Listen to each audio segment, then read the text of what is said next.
After rejecting my best friend's romantic feelings, I lost both him and my crush. My best friend confessed his feelings to me. I rejected him because I already had a crush on someone else. In response, he became hostile spitefully. Speaking of both me and the guy I liked. Unable to bear the criticism, the boy I liked abandoned me. Ever since we were kids, Jake and I had been inseparable. We met in elementary school, bonded over our mutual dislike for the cafeteria's mystery meat, and from there, a friendship blossomed that seemed unbreakable. We shared secrets, homework answers, and countless inside jokes. As we entered high school, our worlds grew larger, but our bond remained solid, or so I thought. Jake was the kind of friend everyone wished they had. He was reliable, funny, and always there when you needed him. So when he asked me to meet up at our favorite local diner one chilly evening in October, I didn't think much of it. It was our go-to spot for celebrating good grades, nursing broken hearts, and plotting future adventures. That night, I figured he wanted to talk about his latest video game obsession, or maybe vent about his parents who were on his case again about college applications. But as I slid into the booth across from him, something felt off. Jake was nervous, fidgeting with a napkin dispenser, avoiding eye contact. I teased him, asking if he'd finally decided to confess his undying love for Mrs. Peterson, our eccentric but endearing English teacher. He gave a half-hearted chuckle, but quickly grew serious again. The casual chit-chat felt heavier as we danced around the usual topics. Finally, Jake blurted out that he needed to tell me something important. I leaned in, expecting another one of his grand plans for a summer road trip, or maybe a complaint about his younger sister. What he said next, though, left me speechless. Jake confessed that he had feelings for me, not just the kind of fleeting crushes we've laughed about over the years, but real, deep feelings. He'd been holding on to them for a while, he said, afraid of what admitting them might do to our friendship. I sat there, my heart pounding, my mind racing. This was Jake, my best friend since the 3rd grade. The thought of him seeing me in that way had never crossed my mind. Sure, I cared about him deeply, but only as a friend. And there was another reason I couldn't return his feelings. I had a crush on someone else, a guy from my art class named Tyler, who was 20 and had the most amazing talent for photography. Rejecting Jake was one of the hardest things I've ever had to do. I tried to let him down, gently explaining my feelings for Tyler and how I didn't want to ruin the special friendship Jake and I shared. But as the words left my mouth, I saw the hurt flash across his face, quickly masked by a forced smile and a shrug. We left the diner that night with a promise to remain friends, but the air between us had shifted. I couldn't shake the feeling that everything was about to change, and not for the better. Little did I know that conversation would be the turning point marking the end of our friendship as we knew it. In the days following Jake's confession and my subsequent rejection, I noticed a subtle but unmistakable shift in our dynamic. At first, Jake tried to act like nothing had changed, keeping up his usual banter and meeting me for our routine hangouts. However, the effortless ease that once defined our friendship was replaced by a tense undercurrent of awkwardness that neither of us could ignore. I threw myself into my art class, finding solace in my sketches and the company of Tyler, whose presence became increasingly comforting. Tyler, with his quiet confidence and shared love for the arts, was a stark contrast to the complicated situation with Jake. As my feelings for Tyler grew, so did my guilt over Jake. I was caught between the burgeoning possibility of something new and the deterioration of something once solid. Meanwhile, Jake's hurt began to manifest in ways I hadn't anticipated. It started with small digs, veiled as jokes about Tyler's age and his artistic ambitions. I tried to brush them off, attributing them to Jake's struggle to adjust to our new normal. But as the weeks passed, his comments grew more pointed, and I learned from mutual friends that Jake was spreading rumors about Tyler and me. He painted me as someone who led him on, only to discard him for someone else. The tipping point came when I confronted Jake about the rumors. He denied everything at first, but as I pressed, insisting that our friends wouldn't lie about such things, he exploded. He accused me of being insensitive to his feelings, of not considering how hard it was for him to see me with Tyler. The conversation ended in a heated argument, with both of us saying things we couldn't take back. Jake stormed off, leaving me standing alone, feeling a mix of anger, sadness and an overwhelming sense of loss in the aftermath. Our friendship group became polarized. Some sided with Jake, believing I had been unfair to him, while others stood by me, upset by how he was handling his hurt. The division made social gatherings awkward and I found myself withdrawing, spending more time with Tyler and less with the group I had grown up with. Tyler, for his part, was supportive but understandably frustrated by the drama. He hadn't signed up for a high school feud and the tension began to affect our budding relationship. I found myself defending him, constantly, trying to dispel the lies Jake had spread, all while navigating my own tangled emotions. The strain was palpable, and I couldn't shake the feeling that I was to blame for the unraveling of my once unbreakable bond with Jake. As the weeks turned into months, the situation didn't improve.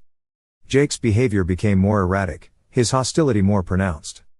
Attempts at reconciliation fell flat, with Jake shutting down any effort I made to mend our friendship. It was as if the rejection had flipped a switch in him, turning the once kind-hearted and loyal friend into someone I hardly recognized. Caught in this storm of emotions and conflict, I struggled to find my footing. My grades began to suffer. My artwork lost its joy, and the shadow of my fractured friendship with Jake loomed large over everything. The realization that I might never get my friend back was a bitter pill to swallow. Compounded by the fear of losing Tyler to the chaos Jake had created in the heart of the turmoil, a rumor that Jake had started about me being a two-timer and insinuation that I was leading multiple guys on was the final straw. The phrase, so juvenile yet laden with judgment, spread through our circle with surprising speed, tainting the image I had worked so hard to maintain as someone straightforward and sincere in my dealings. Confronting Jake about this particular rumor was harder than anything I'd faced before. The air between us crackled with tension as I approached him, my heart hammering against my ribcage. Anger and hurt, battling for dominance. The accusation was not just a blow to my reputation. It felt like a direct attack on my character, and from someone who had known me better than anyone else. "Jake, we need to talk," I said, trying to keep my voice steady despite the storm of emotions brewing inside me. He looked at me, the flicker of defiance in his eyes quickly masked by a semblance of indifference. "About what?" he asked, though the guilty shift in his gaze told me he knew exactly what the issue was about. "What you've been saying about me being a fisherman." I spat the word out like it was poison. "You know that's not true. You know me for a moment." There was a flash of the old Jake, the one who would have never entertained the thought of hurting me. But it vanished as quickly as it appeared, replaced by a cold, hard mask. "Maybe I thought I did," he said, his voice laced with bitterness. "But I guess people change. Or maybe they just reveal who they really are." The conversation spiraled from there. Voices raised. Words we could never take back. Hurled like weapons. The hurt from his rejection, the frustration with my feelings for Tyler, and the pain of watching our friendship disintegrate exploded into a cacophony of anger and betrayal. In the end, there were no winners, just two people standing amidst the wreckage of a friendship that had once meant everything. As the days passed and the storm of rumors refused to come, Tyler and I found ourselves increasingly caught in the eye of public scrutiny. Despite our efforts to ignore the whispers and stares, the weight of public opinion began to take its toll. Tyler, who had always moved through life with a certain ease, found himself ill-equipped to handle the constant barrage of judgment and speculation. One evening, as we sat in the dim light of my small studio apartment, surrounded by my latest artworks, the tension that had been building between us finally reached its breaking point. Tyler, his usually calm demeanor, frayed at the edges, voiced the fear and frustration that had been brewing in silence. "I can't do this anymore," he said, his voice barely above a whisper but carrying the weight of a final verdict. "It's not just about us anymore. It's about this. This circus is around us. I thought I could handle it, but I can't." I tried to reach out to him, to bridge the gap that had suddenly yawned wide open between us, but my words felt hollow, even to my own ears. The rumors Jake's spiteful campaign had poisoned what was pure and beautiful between us, turning it into something fraught and fragile. "It's not true. Any of it. You know me, Tyler. You know who I am," I pleaded, desperation threading through my voice. But doubt, once planted, is a difficult thing to eradicate. Tyler looked at me, and in his eyes I saw the struggle, the desire to believe. Battling the weariness of constant defense. "I know," he said, and in those two words was a world of sorrow. "But knowing isn't enough. It's like we're fighting ghosts. You're past the rumors, the looks. I'm tired, and I just can't." With that, he stood up, and with every step he took away from me, the future I had envisioned with him crumbled into dust. I watched him leave, a part of me screaming to run after him, to fight for us. But another part, exhausted and resigned, held me back. In the aftermath of Tyler's departure, I found myself adrift. The art that had once been my refuge now echoed the emptiness I felt inside. The canvas remained blank, mirroring the void where inspiration used to flourish. I had lost Jake, my best friend, because of a truth I had stood by, and now I had lost Tyler, The one I loved to lies I had no control over. The journey from that point was slow and solitary. I learned to find solace in the silence, to appreciate the solitude that allowed me to reflect and heal. My art evolved no longer just as an escape, but a way to process and to express the myriad emotions that the ordeal had stirred within me. As the final chapter of this turbulent period of my life came to a close, I found myself alone, grappling with a pain so profound it threatened to consume me entirely. Tyler's departure had left a void in my life that seemed insurmountable, a constant reminder of the cost of truth and the destructive power of rumors. The absence of his presence, once a source of joy and inspiration, now felt like a wound that refused to heal. The studio apartment, once filled with laughter and the promise of shared dreams, echoed with the silence of loss. My art, a reflection of my inner turmoil, became darker. The strokes on the canvas are more frantic, as if trying to exorcise the demons of betrayal and abandonment. In the depths of my despair, I reached out, seeking solace in the shared wisdom of others who had navigated the treacherous waters of heartbreak and emerged on the other side.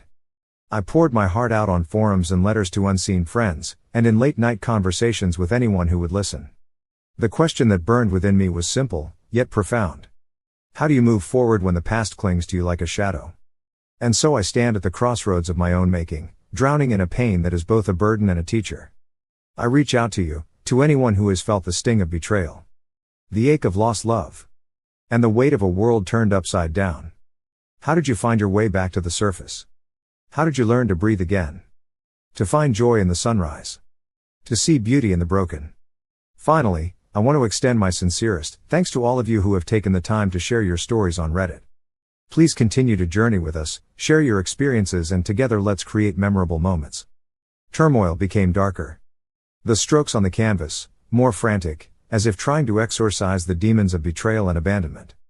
In the depths of my despair, I reached out, seeking solace in the shared wisdom of others who had navigated the treacherous waters of heartbreak and emerged on the other side. I poured my heart out on forums and letters to unseen friends, and in late-night conversations with anyone who would listen. The question that burned within me was simple, yet profound.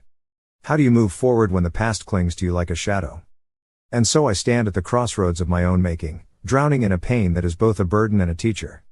I reach out to you, to anyone who has felt the sting of betrayal, the ache of lost love, and the weight of a world turned upside down. How did you find your way back to the surface? How did you learn to breathe again? To find joy in the sunrise? To see beauty in the broken? Finally, I want to extend my sincerest thanks to all of you who have taken the time to share your stories on Reddit. Please continue to journey with us, share your experiences, and together let's create memorable moments.